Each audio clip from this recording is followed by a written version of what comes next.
All right, let's talk about money. More specifically, how it moves around. I mean, we live in this age of instant everything, right? So sending money should be super simple. But it's not. Behind all those slick apps and the tap-to-pay thing you do at the coffee shop, there's this surprisingly complicated world. And that gets us to a really big question. Yeah, seriously, think about it for a second. We've got all this incredible tech right in our pockets. But for businesses, the financial system often feels like it's just held together with duct tape and wishful thinking. So why? Why is the back end of digital finance, the stuff you don't see, still such a mess? And that question, well, it gets to the very heart of a huge and mostly invisible problem. And that problem, in one word, is fragmentation. It's all just disconnected. Even in places that are famous for financial innovation, like Kenya with its mobile money, the actual infrastructure, the digital plumbing, is just all over the place. It's a mess of pipes that don't quite connect. And here's what that messy reality actually looks like. If you're a merchant, this isn't just some small annoyance. No, it's a massive, constant headache. You have to connect to mobile money over here, then a bank over there, and a totally separate card processor. And guess what? Each one has its own rules, its own settlement times, its own reporting. It's just so inefficient. It ties up your cash, and trying to automate something simple like reconciliation, forget about it. It's a total nightmare. Okay, so how on earth do you fix a system that's so broken and fragmented? The go-to answer is usually, hey, let's build another app, another product. But what if that's not the problem? What if the issue isn't a lack of products at all? What if the real problem is much, much deeper? And this is the key insight right here. The world doesn't need another fancy, shiny faucet. What it desperately needs is better plumbing. And look, in a tech world that is absolutely obsessed with building the next big app for you and me, that's a pretty radical idea. To actually focus on the foundation, the thing that all the other payment types can just plug into. And that very idea brings us to the company we're looking at today, Genio Pago. Their whole strategy, their entire reason for being, is built on this one powerful idea. The thing you have to get about them is that they're not trying to be the next app on your phone. They're not a consumer brand. They want to be the invisible engine under the hood that just makes everything else run smoothly. Here's a good way to think about it. When you flip a light switch, you don't think about the power grid, do you? Nope. You just expect the light to turn on. That's what Genio Bango is trying to be for finance.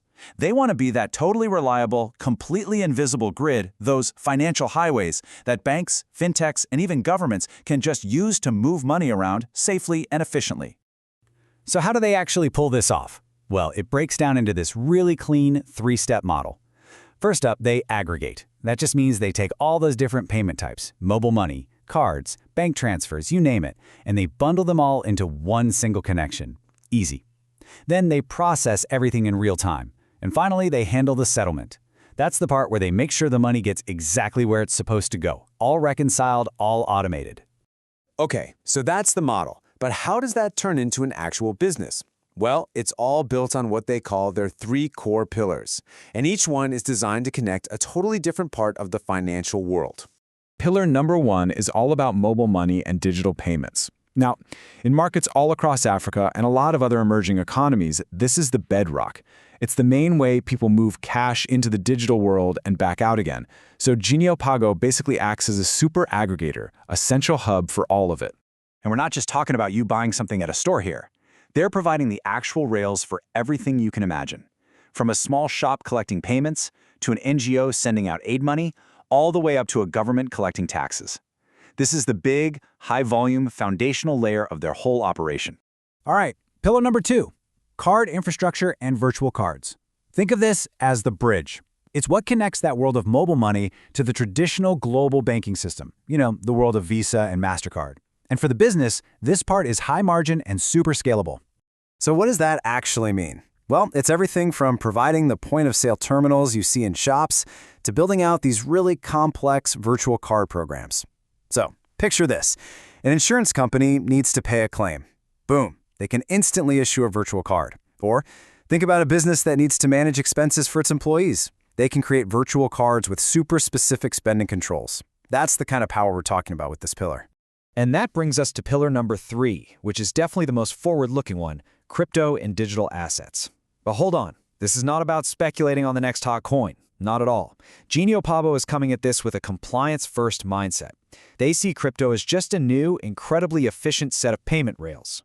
Yeah, and it's really important to get this part. Their focus is on stable coins, things like USDT and USDC for settling payments. They're not touching the volatile stuff.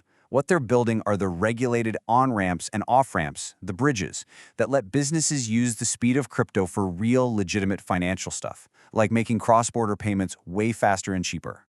Okay, so this is where it all comes together.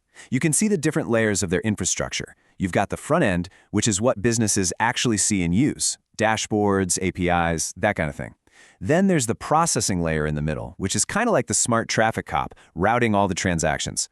And finally, the settlement layer at the bottom, where the money actually moves. It's a really clean, smart design.